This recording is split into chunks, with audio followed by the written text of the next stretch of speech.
Sprawled on the chilly kitchen tiles, I clutched my abdomen, feeling a sharp agony radiate through me as if a blade twisted within.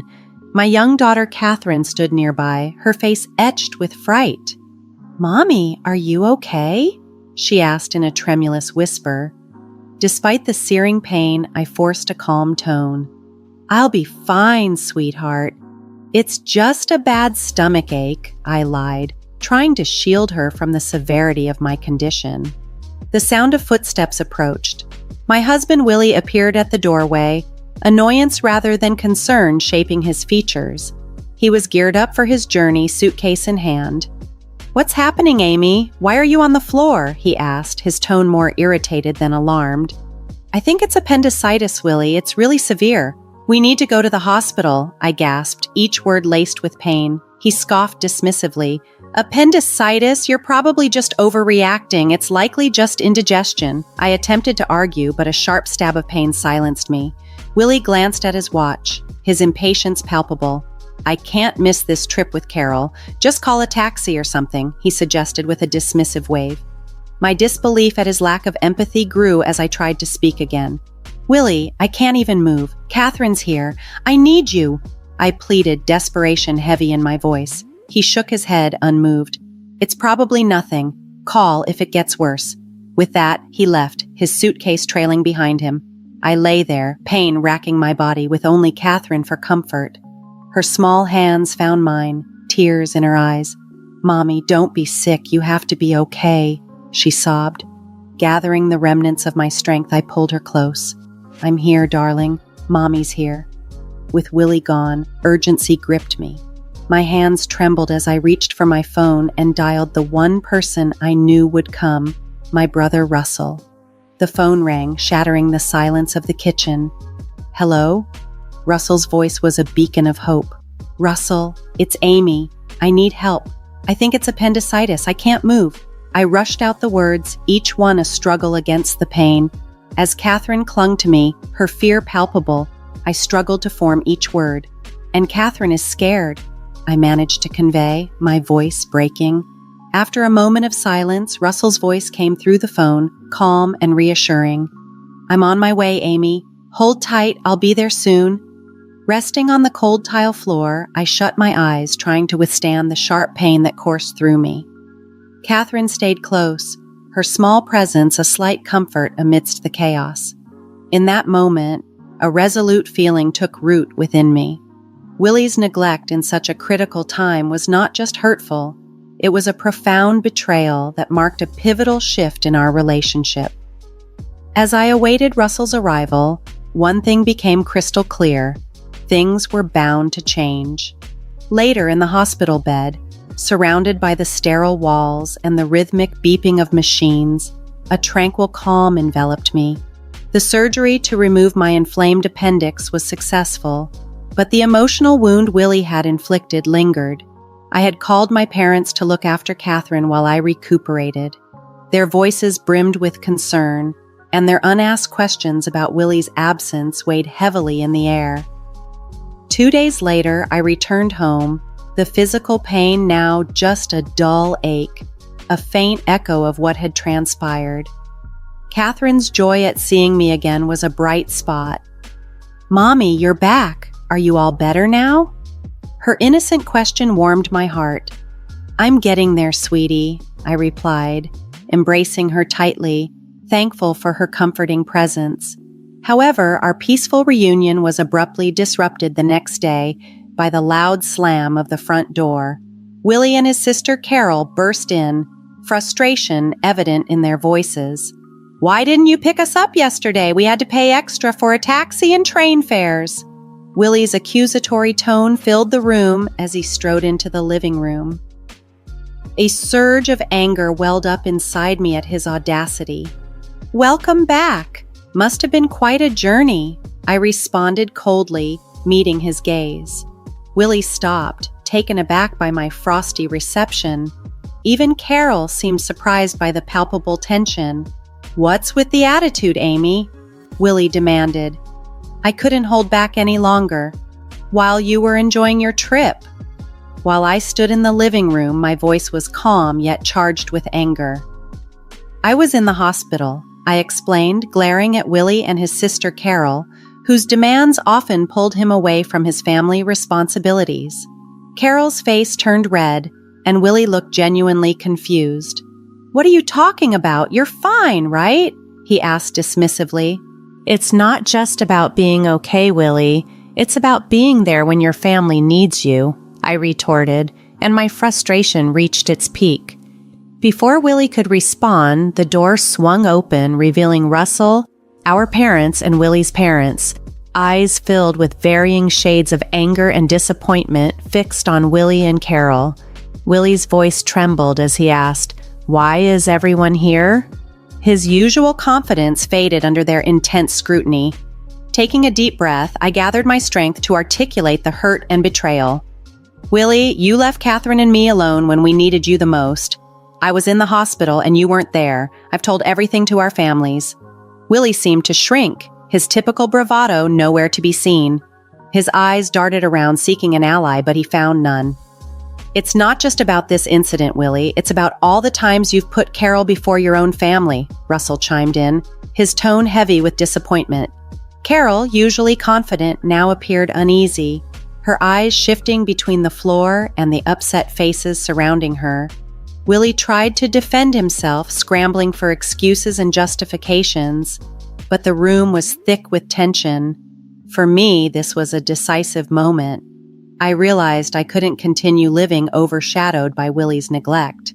It was time for change, time to stand up for myself and protect Kathryn.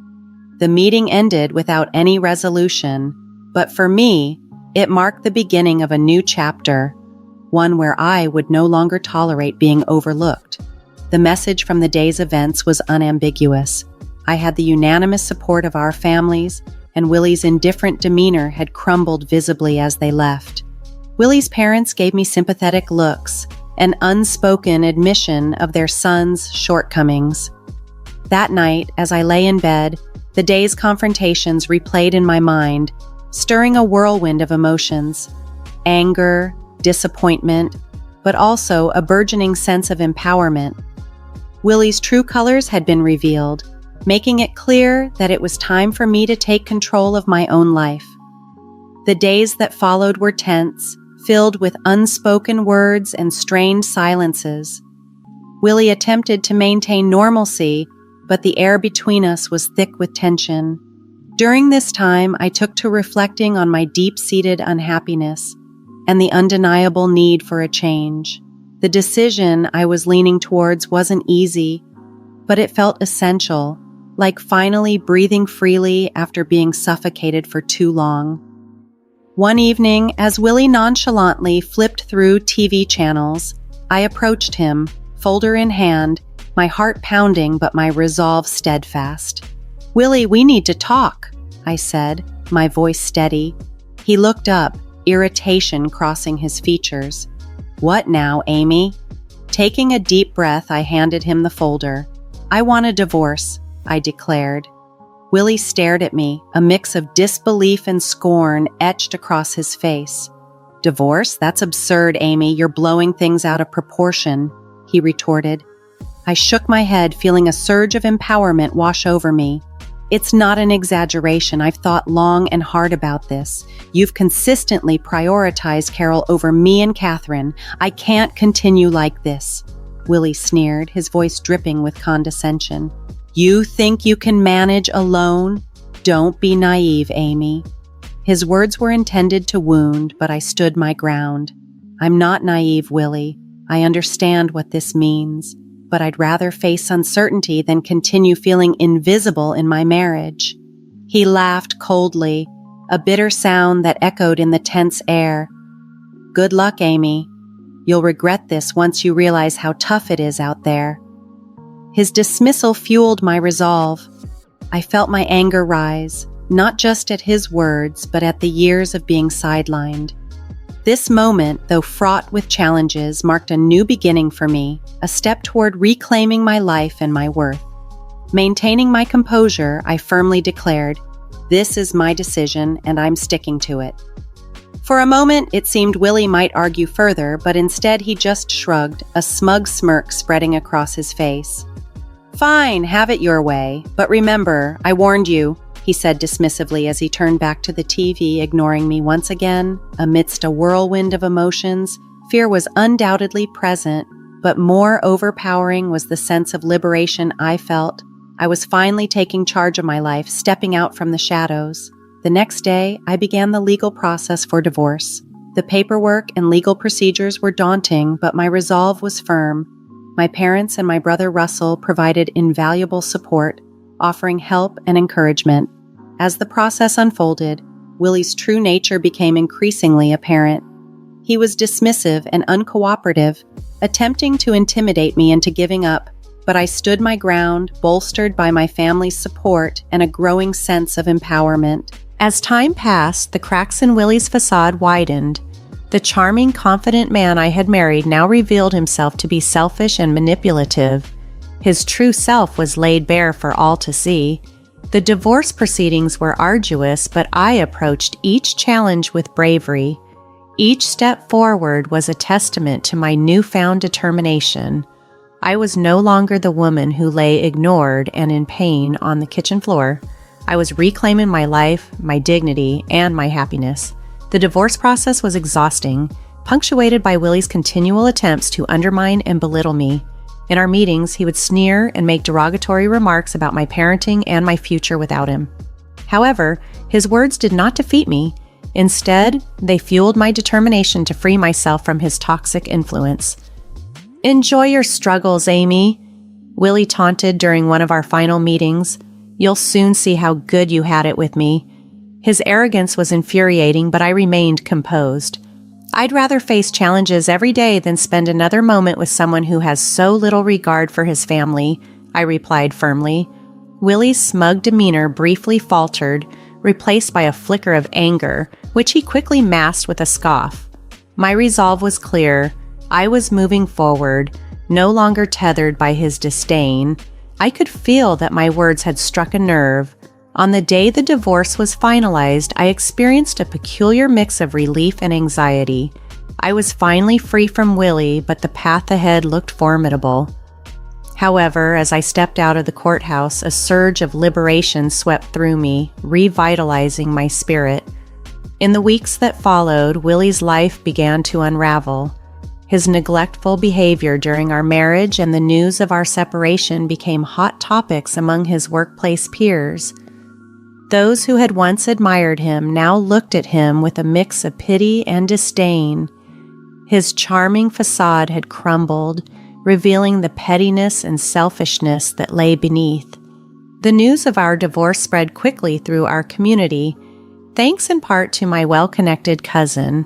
Willie, who had always been deeply concerned about his image and reputation, suddenly found himself the subject of whispered conversations and judgmental glances. Carol, too, was not spared from scrutiny. Her involvement in our marital issues became widely known, and friends and neighbors started to view her with suspicion and disapproval. The once solid bond she shared with Willie now appeared strained and uncomfortable. One evening, as I picked up Kathryn from school, I overheard a heated argument between Willie and Carol outside their house. Their voices were laden with blame and resentment. "It's your fault we're in this mess, Carol," Willie shouted, his frustration evident. "How dare you blame me? You're the one who couldn't keep your family together," Carol retorted, her voice thick with anger. Their public quarrel was a stark contrast to the united front they once displayed. The discord sown by their actions had finally borne fruit, and now they were dealing with the consequences. As I walked away with Kathryn, a sense of vindication washed over me. Willie and Carol were now experiencing the fallout of their selfish choices. It was a harsh lesson, but one that seemed justly earned. The challenges they faced were entirely of their own making. That night, as Kathryn slept peacefully in her room, I found myself by the window, reflecting on the tumultuous past few months. The journey had been arduous, yet it led me to a place of strength and self-respect. I had stood up for my dignity and Kathryn's future. Though the road ahead was uncertain, I felt equipped to face it with a newfound confidence. In the wake of the divorce, life began to settle into a new, quieter, yet more fulfilling rhythm. The burden of my unhappy marriage had been lifted, giving way to a refreshing sense of independence. I embarked on rebuilding my life step by step, with Kathryn by my side. Securing a job was my priority. The gap in my resume, a result of years dedicated to motherhood, was a concern, but my resolve was firm. After several interviews, I landed a position at a small accounting firm. The firm, led by a supportive woman who valued working mothers, provided a flexible and understanding work environment. It was the perfect fit for me. Kathryn, too, adapted to our new life with the resilience only a child can muster. She began kindergarten, making new friends and throwing herself into her studies with enthusiasm. Her laughter and lively conversations brought joy and light into our home, a stark contrast to the tense atmosphere of the past. Despite these positive changes, echoes of my past with Willie occasionally resurfaced. One afternoon, while dropping Kathryn off at school, I overheard a group of parents whispering, "That's her, Amy. Her husband left her because he couldn't stand being around her anymore," one of them said. Their words stung, but I held my head high. The gossip and judgment were small prices to pay for the freedom and peace I now enjoyed. Meanwhile, Willie's life continued its downward spiral. His pride suffered immensely, and his once flawless reputation was now visibly tarnished. I learned through mutual acquaintances that he had moved back in with his parents, a detail he desperately tried to keep hidden. This new chapter in my life, though marked by some painful reminders, was predominantly a testament to my resilience and the brighter future that lay ahead for Kathryn and me. Eventually, the truth about Willie moving back in with his parents became widely known. Carol's situation hadn't improved either. Her meddling in our marriage had alienated many of her friends, and the bond she once shared with Willie was now severely damaged. They barely spoke, their relationship strained by blame and regret. As for me, I found comfort in the steadfast support of my family. My brother Russell had moved closer to us, providing a constant source of strength and reassurance. My parents lavished Kathryn with love and affection, helping to heal the scars of the past. One day, while enjoying a quiet moment with a cup of coffee in my kitchen, I reflected on the journey I had endured, the pain, the struggle, and ultimately the liberation. It had all led me to this moment of tranquility. I hadn't merely survived, I had emerged stronger and more self-assured. My reverie was interrupted by the doorbell. When I opened the door, I found Willie standing there, a look of defeat etched across his face. "Amy, I'm sorry. I didn't realize what I had until it was gone," he said, his voice filled with remorse. His apology, though belated, validated my decision. "Thank you, Willie," I replied gently, "but it's too late. I've moved on." As I closed the door on Willie and the life we once shared, a profound sense of closure enveloped me. That chapter of my life had concluded, and a new one was beginning. In this new chapter, I was the author of my own story, free to shape my future as I saw fit. Kathryn's voice called out from the living room, and a smile spread across my face. I walked toward her, eager to embrace the life that lay ahead, a life brimming with possibilities and hope.